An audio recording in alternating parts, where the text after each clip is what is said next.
This afternoon, I am in Portland, Oregon, and at the retirement home of George Stefan Grossman, who is Professor of Law Emeritus and the retired Director of the Mabee Law Library of the University of California at Davis. George, it's customary to begin these conversations, as I like to call them, by asking you a little bit about yourself as a person. Perhaps you could talk a little bit about your life, and not just now, but perhaps when you were growing up even. Okay, well, I had a rough beginning.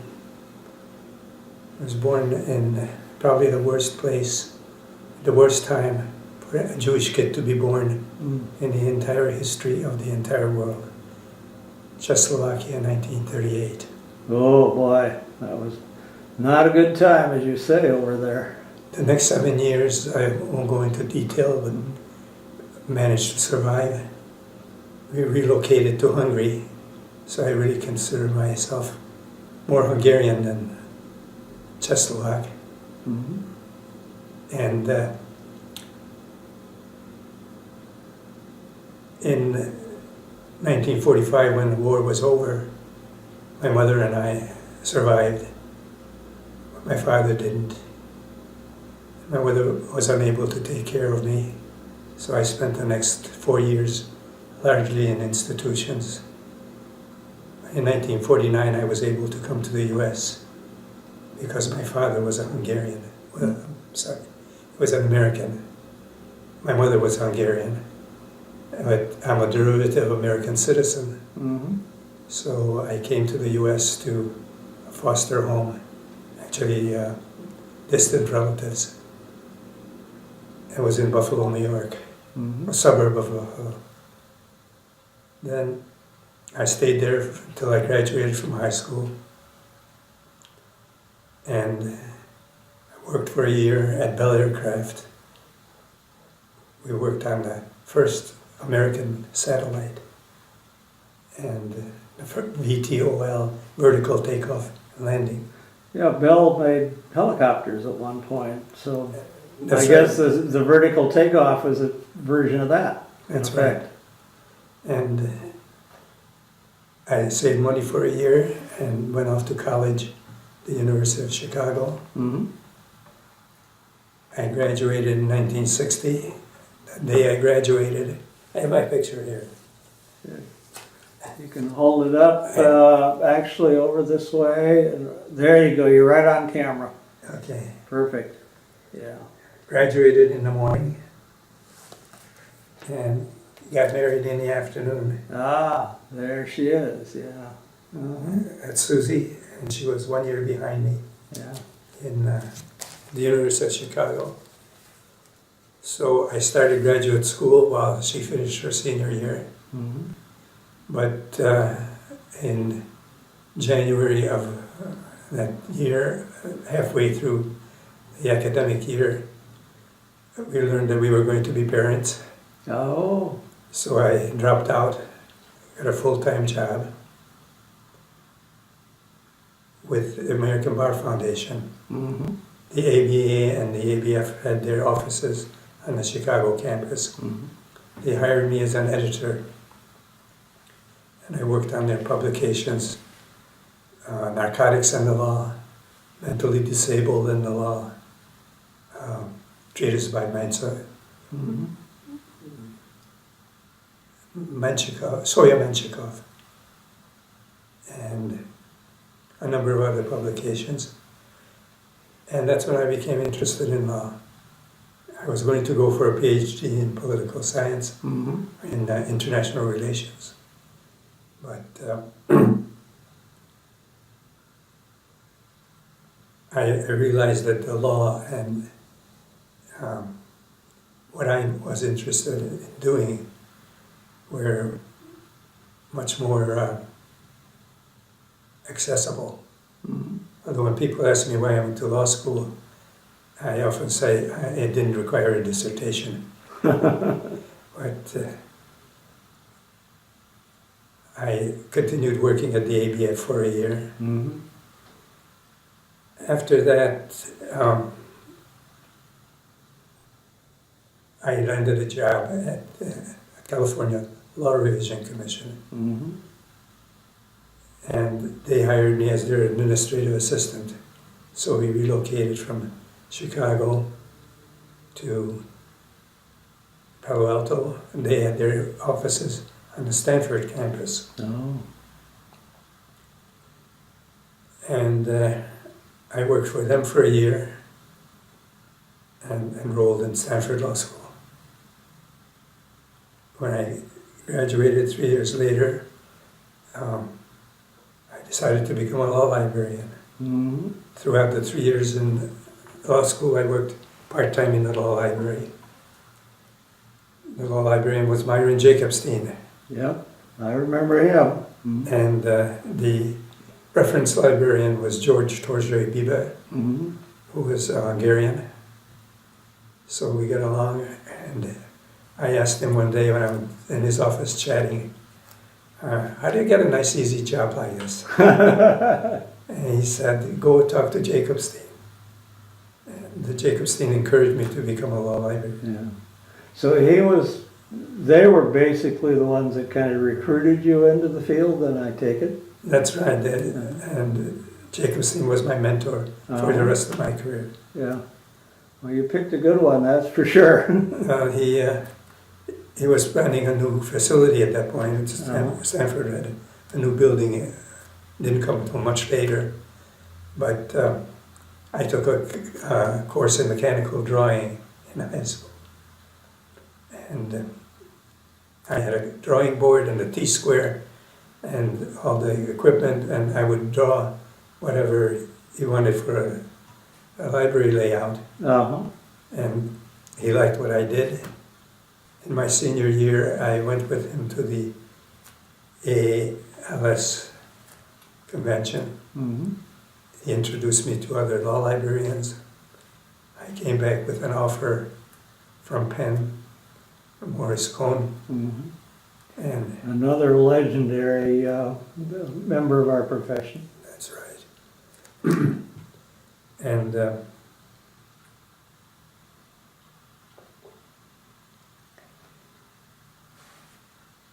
that was 66 Mm-hmm. when I graduated.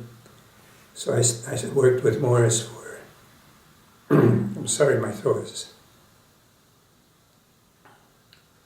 I worked with Morris for 2 years, and I got a call from Myron saying he was consultant to the University of Utah. They needed a new librarian, Mm-hmm. and he recommended me. I said, I'm not ready yet. And, 2 years for Morris, I largely did book selection. Yeah, Although my title was Technical Services Librarian. but you were doing book selection. I was doing book selection. Mm-hmm. I was going through the original cataloging for classification numbers, subject headings.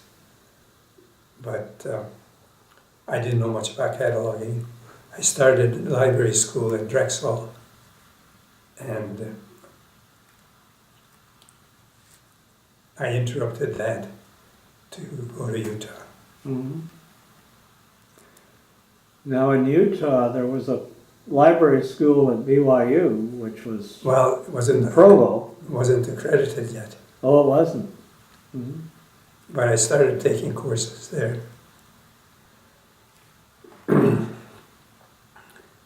And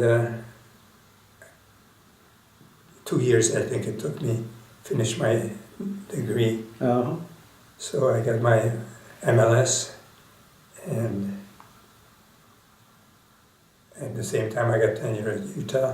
Mm-hmm. So it looked like I was going to be there for the rest of my career. But 5 years at Utah, where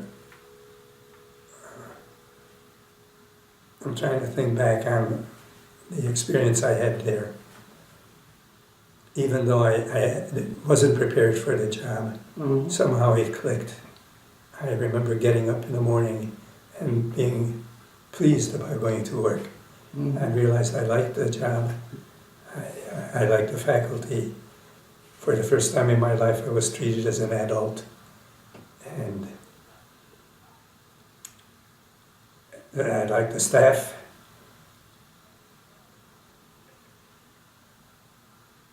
It was a library that was sort of neglected for a while. Uh-huh. So it felt good just to do basic things, putting books in order. And getting a bulletin board. Morris taught me this, clippings of a legal interest, the New York Times, Wall Street Journal, local papers. Mm-hmm. The Time magazine used to have a law section. Mm-hmm. And the New York Times, now they have style and food and science and I forget, sports on Monday. They used to have a law section, Uh-huh. but they discontinued that. That was back when they were really a news magazine, I guess. That's right. But they were good to me. Mm-hmm. They accepted me as a member of the faculty. I was teaching legal research, although there too I felt unprepared. Mm-hmm. But Well, you know, in our day and age, many people went into directorships or, as I recall at the time, law librarianship positions as law librarian right out of school. So you've had some experience in your two masters. So you were, should we say, better qualified than you may have realized in that sense. well, today I realize it's much more competitive. Yeah. And I do feel for the young people today. They have to go through a lot more. Yeah. I became a director 2 years after graduating. Yep. And 5 years I stayed at Utah as director. And then I got another call from Myron Mm-hmm. saying he's consultant to the University of The Minnesota. best kind of mentor to have, one that does a lot of consulting and can take a look out for jobs That's right. for you. Well, he recommended me to Minnesota. Mm-hmm. And I ended up there for 6 years. So you were there from 1973, if my notes are correct, until 79. That's right. Yeah. And at Minnesota, they were planning a new building. Mm-hmm. When I got there, the building was already on paper. And I was afraid I wouldn't get a chance to have an input on the plans. But then the Arab oil boycott hit, remember that? Oh, yes. I lived in the suburbs and had a long drive, and I was nervous every morning that I wouldn't be able to get enough gasoline to make it to work that week someday. Well, there were lines at gas stations. Oh, yes. And because of the energy crisis they called it, they decided to redo the building. Uh-huh. So I did get an input. And we moved from Fraser Hall on the east bank of the Mississippi to the new Minnesota Law School on the west bank. And we became the largest academic law library west of the Mississippi. Uh-huh. Barely. But you were there. That's right. Now, did you change cities? When you were on the east side, were you in St. Paul, or were you still in Minneapolis? It was still Minneapolis. Okay. But the new Minnesota building was attached to an existing auditorium. Mm-hmm. And it ended up winning the AIA, American Institute of Architects, Mm-hmm. and American Bar Association joint award for library design. The first time a law library got that award. Mm-hmm. So I ended up getting calls from other law schools to come and help them design. I remember throughout much of my career, you were one of the prime go-to colleagues if one was working on a building plan. And I guess this is from this experience, plus what you did with your drawing board for Mike Jacobstein years earlier. I'm not counting the Stanford experience. Yeah. I consulted with over 30 law schools Uh-huh. on library design. And it always was just word of mouth. Yeah. Well, the deans are also few and far between, as we both know, and they talk as well as we did, and the word gets around, I'm quite sure. If you've done it at one place and they've been very pleased, that dean's going to say so to his colleagues. Well, that was a very satisfying part of my career. I liked working with architects. I liked working with other law librarians. I learned a lot. And somehow you get more credibility as a consultant sometimes than you do in your own place. Well, that's probably very true. It's like when you go out as an inspector for the association for accreditation, you come in, you're sort of looked up to in a whole different way than seems to be the case at home. I also was an accreditation teams for, I think, 16. You did 60 of them? That's, 16. oh, 16. That's a pretty hefty number too for most of us. I enjoy those too. I enjoyed the teams that I worked with, and it was a learning experience each time. I used to joke I'd come back with ideas that I'd pick up doing inspections and bring them back, all the good ones that I thought I saw, and stole them and tried them out at our place. And, yeah. And the conventions and ALS and ALL were also learning experiences. And it became a community for me. People I could stay in touch with for the rest of my life. Yeah. In those days, we had the telephone, and later email and all the other new technology, but it was nice to be able to know colleagues out there. If you had a question or had some need, even for a book that you didn't have on the shelf, you could get it in a real hurry if you needed to from a friend who was a colleague. Well, the law library community was, I'm not sure if it was closer than later in my career, but I count them as the people who were most important in my life. Now you were in Minnesota for 5 years, 6 years you said. 6 years. And then you moved back Chicago direction. Well, that's the first time that it wasn't Myron. Okay. He didn't have a place to suggest that you Well, he wasn't good. take a look at. Northwestern. But it was someone I never worked for, but became a very good friend, Roy Mirsky. Ah, And I think we were good friends because I never worked with him. yeah. Like, Well, people who have said he was a tough boss, but very supportive afterwards. that's right. Yeah. And I think they offered him the job, and he decided to stay at Texas, but then recommended me.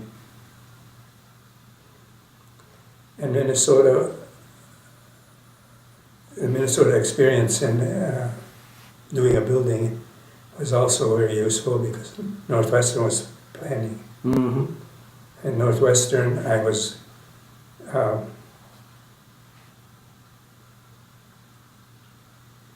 adamant about getting them moved to Evanston.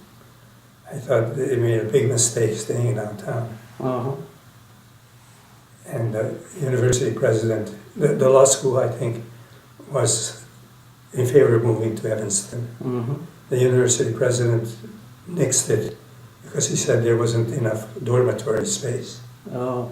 At that point, there were dormitories under construction, and when those were finished, they couldn't fill them.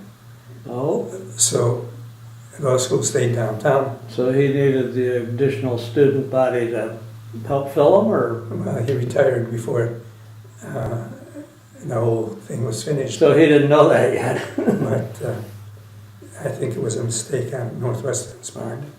I think it's much more interesting to have a law school in a university atmosphere, university community, interdisciplinary work. access to the main library, Mhm.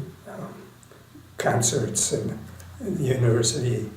So you were really, Community. since you were in Chicago itself, you were really quite isolated then from the rest of the campus, is that correct? That's right, it was a difficult drive, Uh-huh.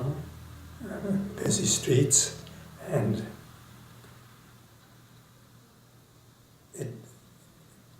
there was no reason to stay downtown, really. It was one of these things where the alumni was just nostalgic about the old school.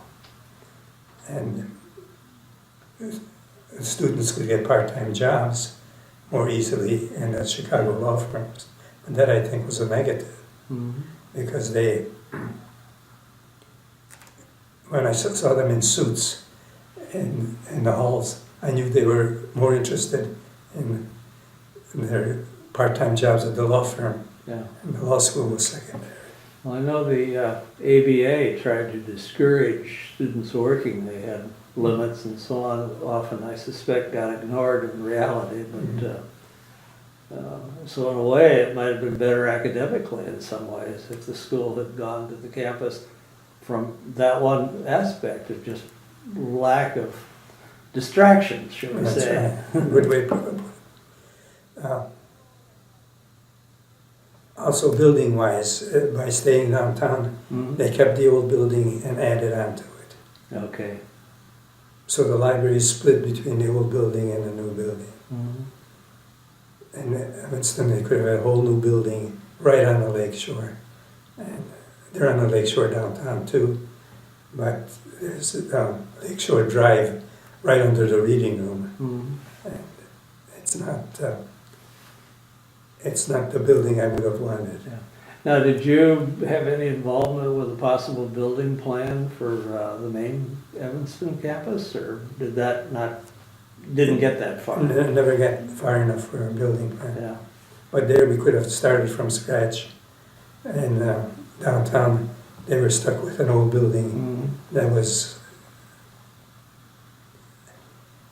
limited in the functional sense. Yeah. And unfortunately is something you do see other places as well, where they've had to make do with an old building and then accommodate somehow connecting it to the new part. Well, the new part still ended up being quite nice. Mm-hmm. And there still is a view of the lake from the reading room. And the main floor, there isn't a big reading room as such. Mm-hmm. But you have to cross a bridge to get into the old building. Mm-hmm. I ended up splitting, the old building was international and foreign, and the new building was Anglo-American. Uh-huh. So that worked pretty well for you at that time?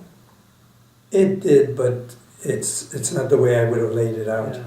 I'm thinking that was the era when the international focus was moving more into the mainstream of law schools That's right. teaching. Globalization, Yeah, that's right. yeah. The whole economy was globalizing and the practice of law along with it. Mm-hmm. Mhm. Now you were at Northwestern from 79 to 93, I believe. That's right. Yeah. And you then moved back west. Well, UC Davis happened because a number of factors. My wife's health, she had a serious heart condition, Mm. and Chicago weather was kind of tough for her. Even though we lived very close to the law school and there was a little commuting, and downtown Chicago was a nice, livable environment, lots of condominiums. It wasn't like we were living in congested. So you weren't commuting long distances, say, from the suburbs or something. 4 blocks. 4 blocks. Well, that's pretty close. We lived right on the lake shore. We had a nice apartment. So personally, being downtown was not a hardship. But I think for the law school, it was not as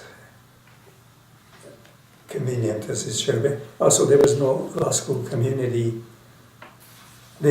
Law faculty lived all over the place. Some of them in Evanston, some of them different parts of Chicago. Mm-hmm. So it wasn't as cohesive a faculty.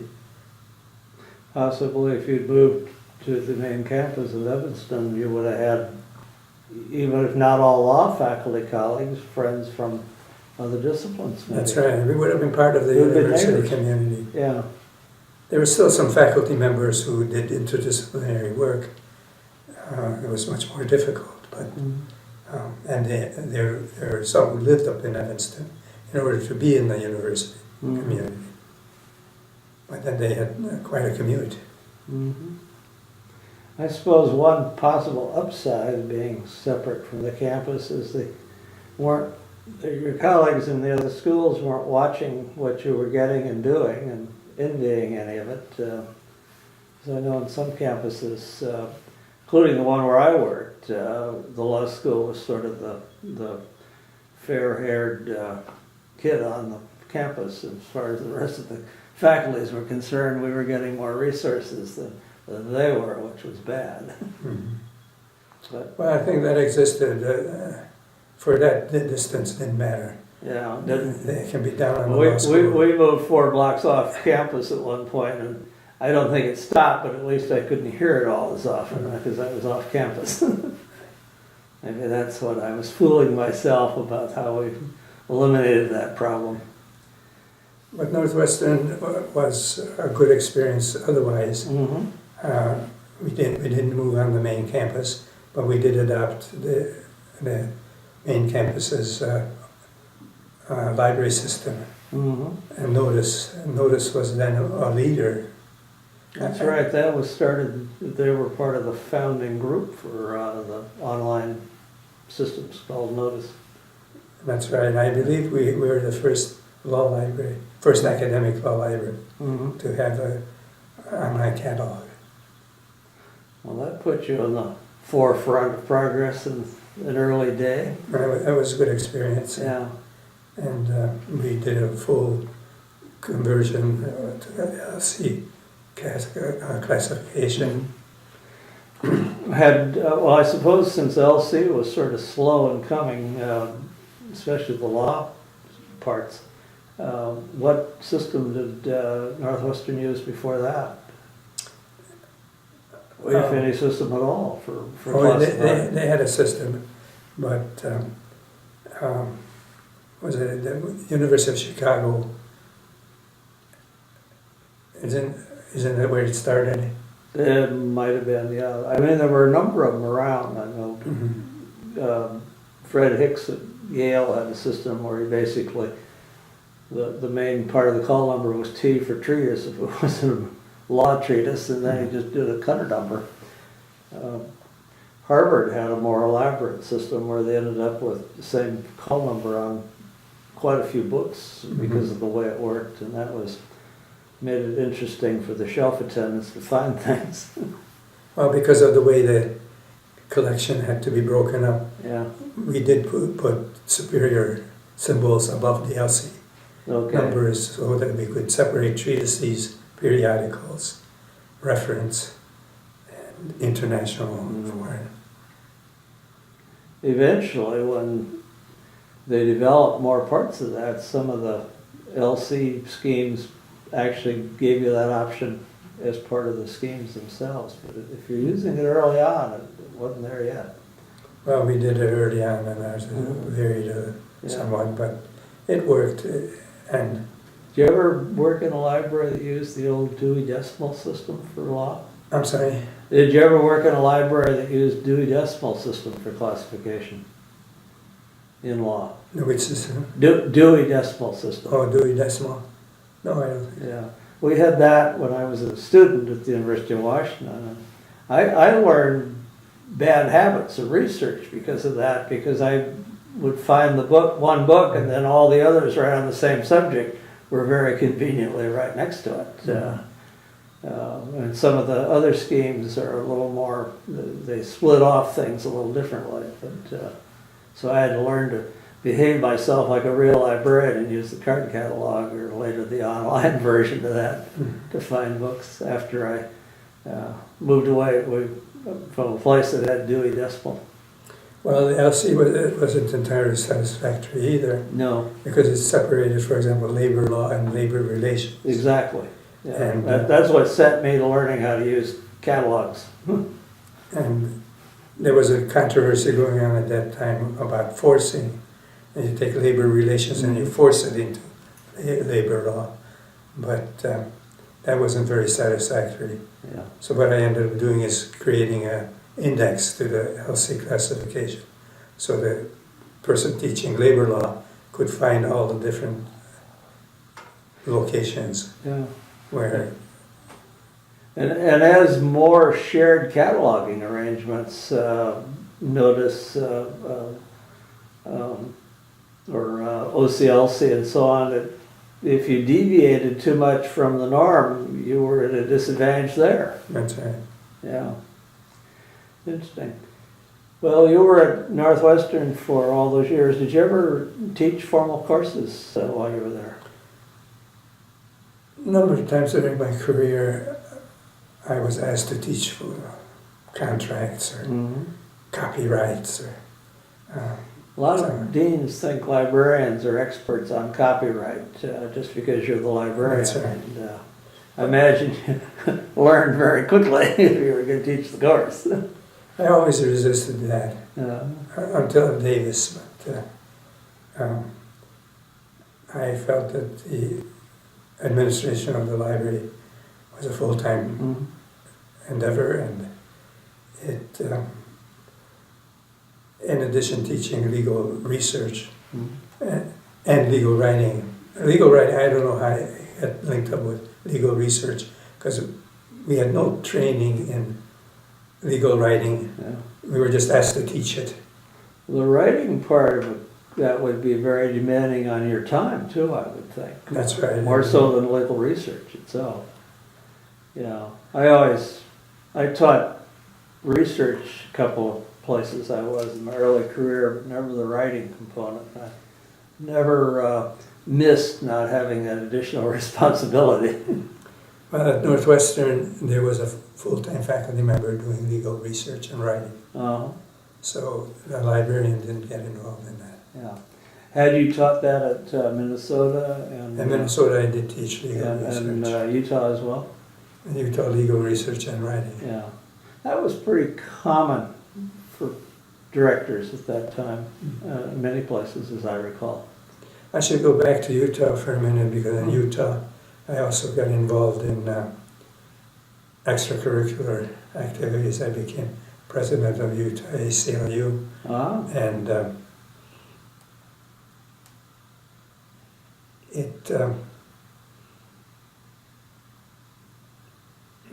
how should I put it? It felt like a community, not just the law school, but fitting into a larger community. And I was toying with the idea of maybe getting into politics. I would think if you were going to do it in that state, the ACLU would be the wrong way to get yourself elected. If I recall, that place is what they call today a red state. Well, it is a red state, but... I mean, maybe the community you were part of was blue, but the rest of the state's pretty red. Well, it's surprising sometimes, because it depends on the issue. My wife was the ERA lobbyist. Okay, for the... for Equal Rights Amendment. Yeah. And it could have passed if the church had come out for it. But it, of course, lost. Yeah. She did succeed in some of her political work. Her biggest success was getting Captain Kangaroo on the air. Somehow it was blocked in Utah. Well, even today, had the Equal Rights Amendment passed, a lot of the issues women still face would presumably have been resolved in being behind everybody now. Equal pay for equal work, even though that's theoretically the law, doesn't seem to have quite the force in reality that perhaps a constitutional amendment might have put behind it. Other issues as well. just hard to say, I guess. That's 20/20 hindsight we don't have on that subject at this point, you know.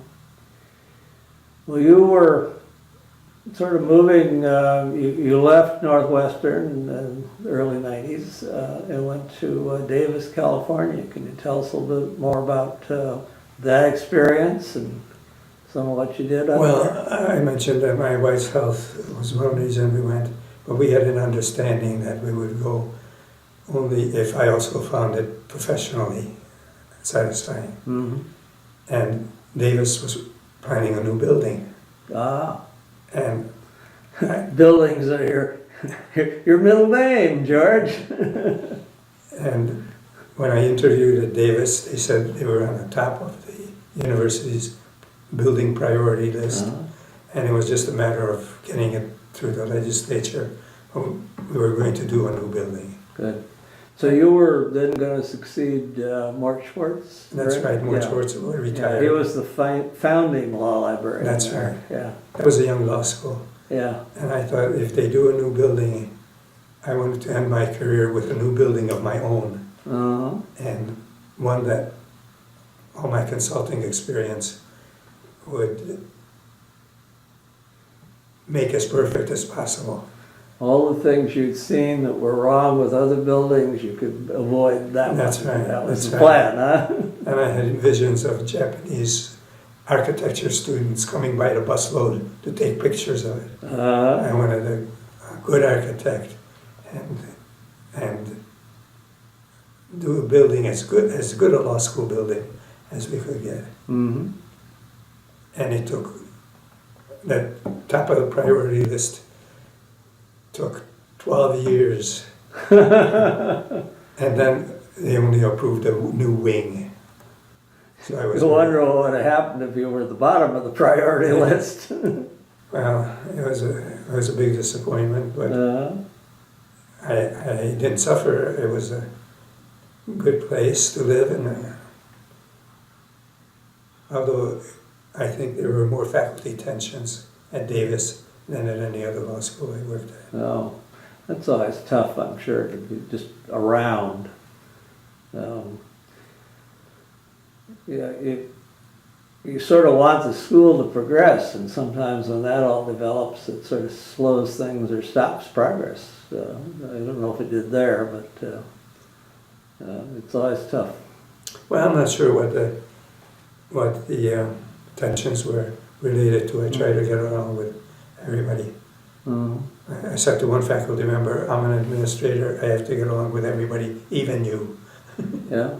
Well, you also had the library to protect, and if they decide they're going to gun for the library director, how are they going to do it? They're going to basically play games that hurt the library. That's the easiest way to get one of us in that position. Yeah, see, it's in your interest professionally in the right sense to try and get along with everybody, I think. Well, no, I think my biggest contribution at Davis was stopping them from putting the law school restroom inside the stacks. It was a scheme I couldn't believe, but I don't It does sound like a bit of a bizarre placement for such a facility. That's right. And they had a U-shaped law school, and they were going to expand it into an H, capital H law school. Okay. And I persuaded them that a capital H has 4 dead ends. And instead they ended up with an O, which was much more functional. So I did manage to have an input on the expansion, but it was very disappointing. That's too bad. Well, the 12 years you said it took to get what you got, and it wasn't what you hoped. Yeah, it's got to be disappointing in its own right. Well, that and the faculty tensions made it. I speak of my career as very satisfying. I had a good time, and I had good relationships But the last 14 years at Davis, it's too bad I ended up on a disappointing trip. Well, it is too bad because I assume you had at Minnesota, Northwestern, and even Utah, a more collegial group of colleagues, pretty much. I was happy every place I was. Well, I guess 1 out of 4 could be worse. Although it probably didn't seem like that at the time. But I can't say I was really unhappy at Davis. Yeah. It was disappointing. Mm-hmm. I didn't end up my career with the perfect law school. Yeah. Well, I suppose if the truth be known, most of us would probably argue that things could have been better at our own places, but they were what they were. And the schools, the facilities we had were what we had, ultimately. Now you got involved outside of your, day job, shall we say. You were working in professional activities. You were co-chair of ALL's 1983 Institute on International Law and Business, I noticed. You served as chair of various committees of the American Bar Association section on legal ed, and the facilities committee, for example, committee on libraries. You want to talk a little bit about some of your sort of outside kinds of professional service? Well, I haven't done as much as I would have liked. You did a lot as a consultant. I mean, that's sort of outside professional service of a sort. I mean, it might be compensated a little differently, but it certainly is very important.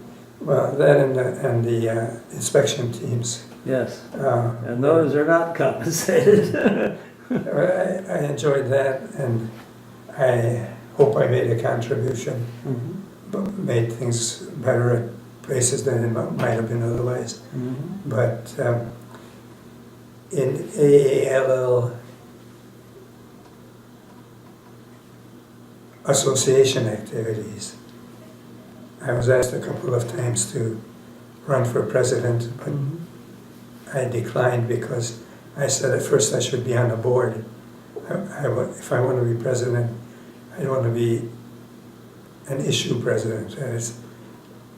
I don't want to know what I should accomplish during the presidential Go year. through the board for 3 years and learn the possible array of issues. That's right. Yeah. And I ran for the board once and got defeated. I offered to run for the board other times, but I never got to AALL activities as much as enough to get me really involved in the association. That's probably why I'm not in the AALL Hall of Fame. I never held office in the AALL except committee work, committee chairs. And probably the most important committee I worked on was the one that created the current index to legal periodicals. Because we were locked in with Wilson Company and the index to legal periodicals, which was not a very good product, and they were resistant to expanding it and improving it. Roy Mirsky was the chair of the committee, I was co-chair, and we switched to the CLI. Yeah. A much better product. I remember when that came out, and it was a vast improvement in terms of the number of periodicals and articles that were being indexed too. That was part of what Wilson didn't want to do, was index everything. They had some limits, as I remember. You had to have articles over a certain limit, as if in pages, before they'd index them, as if that was a criteria of excellence. I guess you guys couldn't disabuse them of that, so you helped us jump ship in the right sense. Well, that's what I mean about wanting to be an issue officer. That I wanted to accomplish something during the year if I was going to serve. Well, one of the things that often happens is you may have issues you want to accomplish, and when something comes along you just didn't even see coming, and that becomes the issue you deal with. Well, my ideal was my mentor, Myron Jacobstein. When he was president is when the special interest sections were formed. And after his presidential year, things were different. Yeah. Yeah. Well, that made a huge difference. I mean, suddenly librarians that were natural constituencies of each other could sort of semi-spin off and have their own programs and some of their own, taking care of their own needs, and yet not basically jump ship from everybody else completely. I think his presidency was one of the most successful Yeah. years. Well, that has certainly become, in the association, the norm now, is the different special interest sections are where the members do a lot of their activities, and organize programs and so on around that. Yeah. One of the questions I often pose, but we sort of didn't at this point until now, is in light of all your various other activities, you're now retired and living here in Portland, and it's a beautiful day out there today. I'll forget that it does rain a bit more at certain times of the year. Since I live just a couple hours north in Olympia, Washington, I have to attest to the realities. But you presumably have some hobbies and activities. Is anything like that sort of helped you occupy time these days? Well, I've always been a runner, although I'm not doing that anymore. And throughout my youth and into adulthood, I was an avid stamp collector, which I think helped me in librarianship because it's pretty much the same concept of organization as a library classification system. And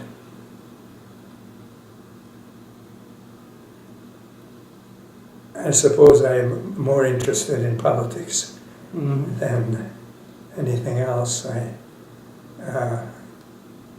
The years I spent active in ACLU, and I now see my son active in his field, which is ethnic studies. Yeah. He teaches at Evergreen.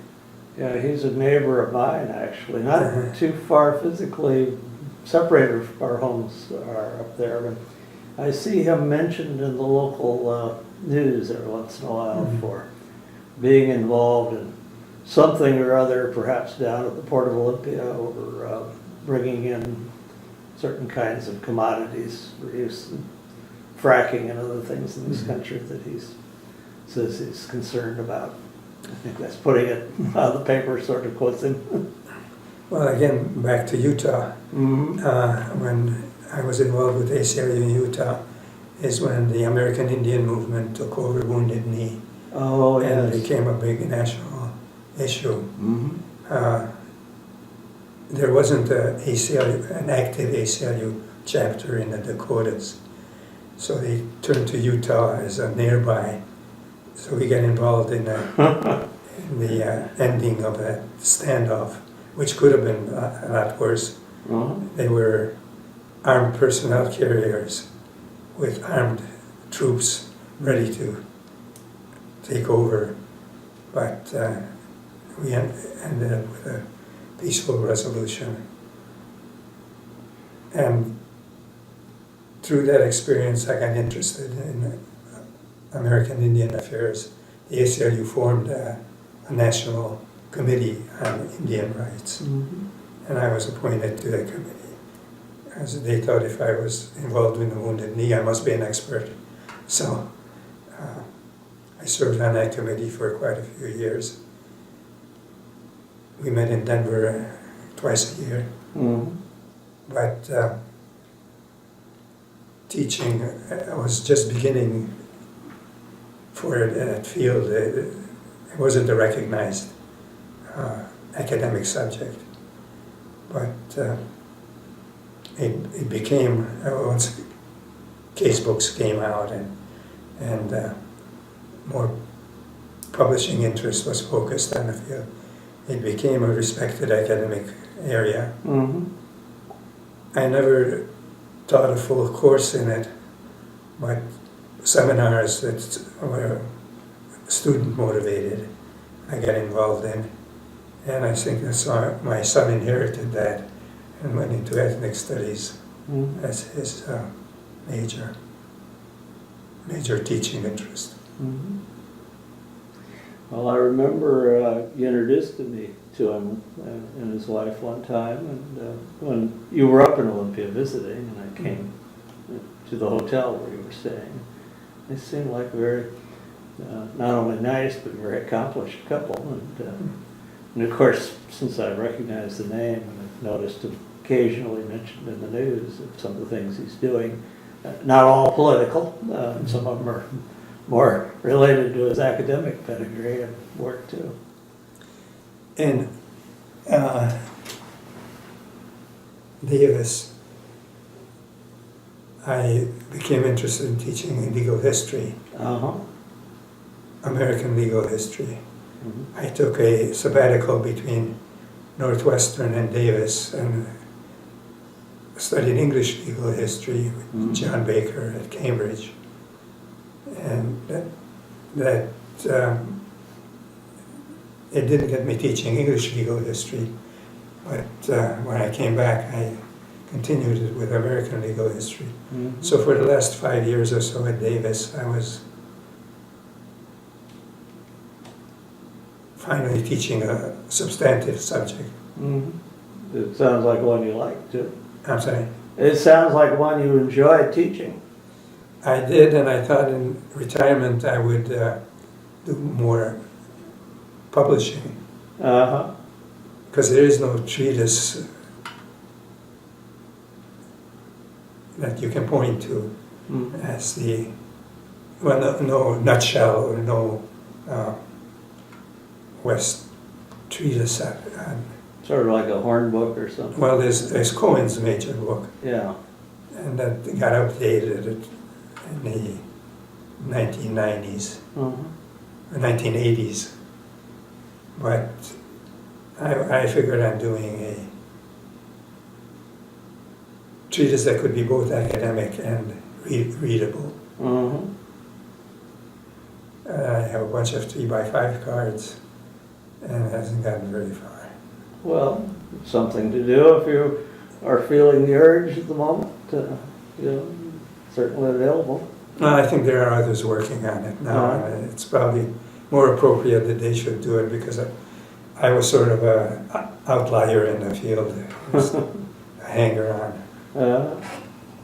But I did enjoy that part of teaching. Yeah. Well, sounds very interesting. You've had an interesting career, George, in a variety of places, and the opportunity to work with either directly subordinate or, nearby, in effect, of some rather illustrious colleagues of ours. And I'm thinking of your first mentor and your first boss when you moved to the University of Pennsylvania, and then our colleague Roy, and probably many, many others you've had the opportunity to work with. Certainly all the colleagues you must have interacted with when you were doing consulting or the inspections, the 16 or so inspections you did. It's all very interesting.